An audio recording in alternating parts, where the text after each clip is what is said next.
começou com um sim. Uma molécula disse sim a outra molécula e nasceu a vida. Mas antes da pré-história, havia a pré-história da pré-história. E havia o nunca e havia o sim. Sempre houve, não sei o quê, mas sei que o universo jamais começou. Que ninguém se engane, só consigo a simplicidade através de muito trabalho.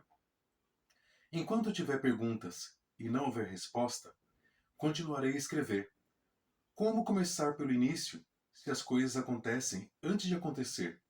Se antes da pré-pré-história já havia os monstros apocalípticos? Se essa história não existe, passará a existir. Pensar é um ato, sentir é um fato. Os dois juntos sou eu que escrevo o que estou escrevendo. É com esse trecho de Clarice Lispector em A Hora da Estrela que a gente inicia mais um Conversa Paralela. E hoje nós vamos debater um pouquinho sobre o mais novo livro de Byung-Chul Han. Aliás, mais novo até o momento em que estou gravando esse vídeo, dia 29 de novembro de 2023. Vamos conversar um pouquinho sobre a crise da narrativa que ele tanto fala aqui, e que eu acredito que isso é muito visível e é muito problematizado em obras de vários escritores, mas uma das que eu mais gosto que é Clarice Lispector. Bora pro vídeo.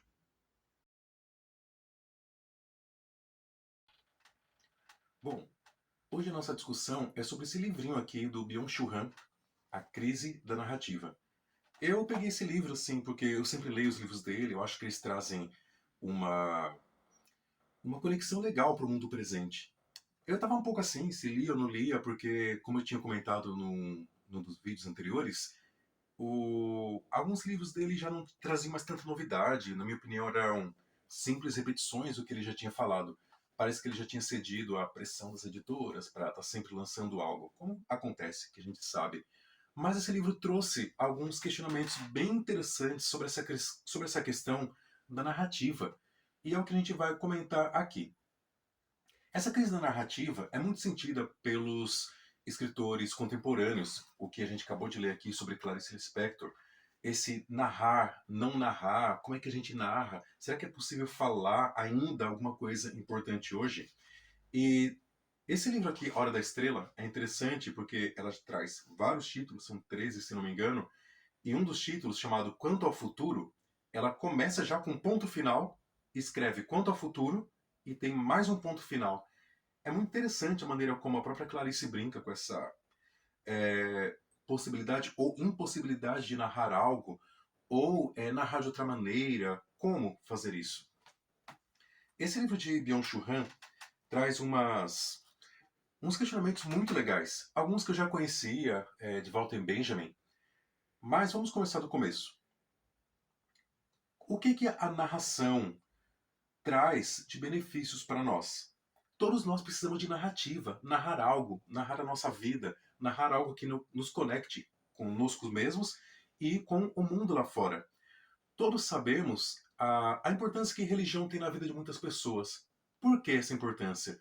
Porque ali existe uma narrativa que conecta com o ser que eles acreditam, o ser divino, juntamente com ele.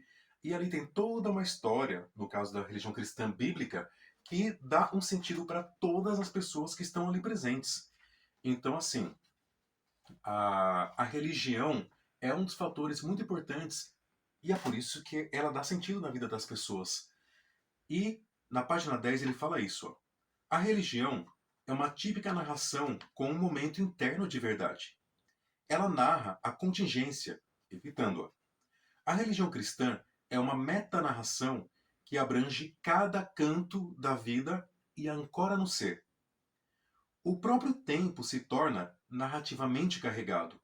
O calendário cristão faz com que cada dia pareça significativo.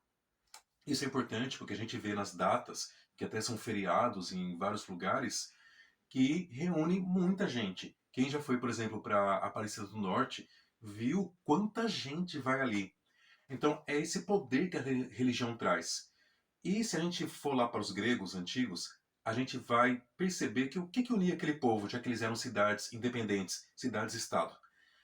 A narração da religião, porque eles tinham uma religião única, quando alguém ia narrar aquelas histórias dos deuses gregos, que eles tinham um antepassado comum. Tudo aquilo fazia com que desse sentido àquele povo e que durasse tantos séculos, porque a religião dos gregos duraram por muitos anos, muito mais até do que a religião cristã, talvez. Então, isso é muito importante. A questão da narrativa também é muito importante para todos nós, no sentido de que nós precisamos de uma narração de nós mesmos. Quando a pessoa vai fazer psicoterapia, a pessoa, na verdade, está tentando juntar o que está fragmentado em todos nós. Porque nós também precisamos narrar algo. A nossa vida precisa ter sentido, precisa ter alguma coisa. Nossa vida é uma busca por sentido. Quando a gente lê alguns filósofos, a nossa vida não tem um sentido prévio. Ela é um fazer enquanto nós vivemos. E esse viver se faz através do que a gente está narrando aqui. Isso é muito importante. Então, assim, a psicoterapia ela vai reunindo pedaços que estão ali estilhaçados, muitas vezes, na vida das pessoas, dando um sentido. Olha o que ele diz aqui. Além disso, a informação fragmenta o tempo e uma simples sequência de presente. A narração, por outro lado, produz um contínuo temporal, ou seja, uma história. Por que ele está falando aqui da informação? Porque hoje nós somos bombardeados por informação. A gente vê várias coisas no Instagram, vai passando aqui, vai passando ali, e nada é interconectado. Inclusive, já vou indicar um livro para vocês, do Edgar Morin, que se chama A Cabeça Bem Feita. Ele fala muito da questão das escolas, também dos conteúdos que são ensinados, que são também fragmentados. Parece que as disciplinas não se conectam. A gente está vivendo nesse mundo que as coisas não se conectam mais, só que elas são conectadas. E isso tem problemas. Só para a gente terminar essa parte, olha como é que ele fala da questão das histórias, da narrativa. Histórias conectam as pessoas umas com as outras, na medida que fomentam a capacidade de empatia. A gente às vezes conversa com uma pessoa em qualquer lugar, quando a gente escuta alguém disposto a nos ouvir, parece que aquilo dá um alívio, né? As pessoas precisam disso. A perda, a perda da empatia na era do smartphone é um sinal eloquente de que não é um meio de narração.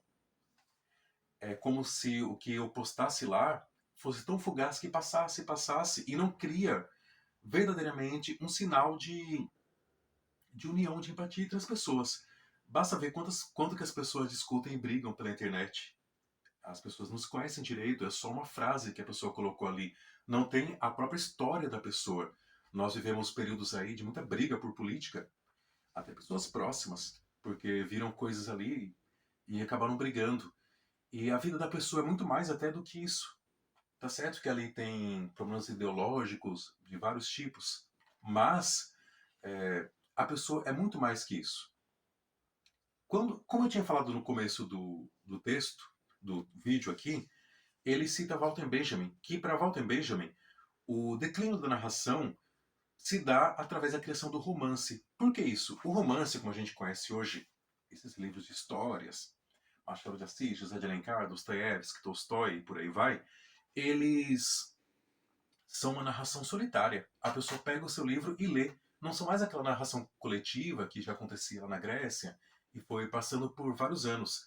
Nas escolas mesmas, a, as crianças são encorajadas a lerem sozinhas. Pegue o seu livro e leia. Tem muito pouco espaço para leitura coletiva, para comentário, para debate. Mas, segundo o filósofo Byung-Chul Han, não é bem isso que acontece. O problema da narrativa é o capitalismo. Olha só o que ele fala. Não é, contudo, o romance, mas o advento da informação no capitalismo, que leva a narração a um fio definitivo. Então, na verdade, o capitalismo, com a tendência a transformar tudo em consumo imediato, dá essa crise da narração. E isso chega também a que não tem mais tempo para se ler livro. Saiu até hoje, nesse mesmo dia que estou gravando esse vídeo, uma reportagem mostrando que cada vez menos adolescentes e jovens leem.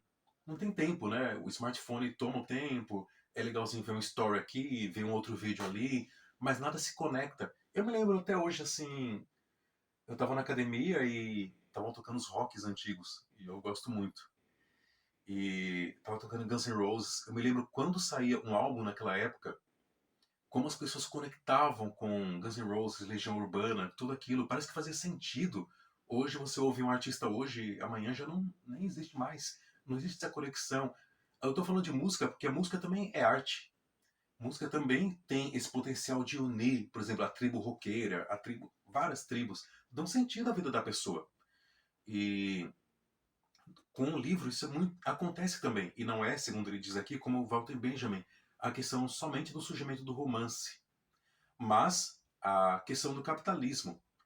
Não tem mais tempo para se ler. Os próprios livros dele são desse tamanho.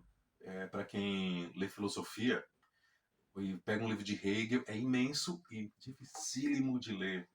Quem aqui já se aventurou a ler A Crítica da Razão Pura sabe quanto é difícil. Até eu que sou formado, até hoje eu assim, tenho certas dificuldades. Então, é isso que esse livro traz. Eu sugiro que todos leiam, porque ele traz questionamentos muito úteis. Tem várias coisas do que ele já falou, por exemplo, essa parte da, de tudo ser consumível. Ele já falou em vários outros livros dele, que eu não vou falar aqui, porque não é o tema, né? Só vou terminar com esses trechos aqui do livro dele, para deixar aí como em curiosidade para que vocês o leiam, porque vale a pena. E aproveita porque os livros dele não são muito caros. São caros para o mundo que a gente vive, né, onde tudo é caro e os salários são poucos, mas, em comparação com outros livros, são até que baratos. Olha o que ele fala. A crise de hoje não é mais viver ou narrar, mas viver ou postar.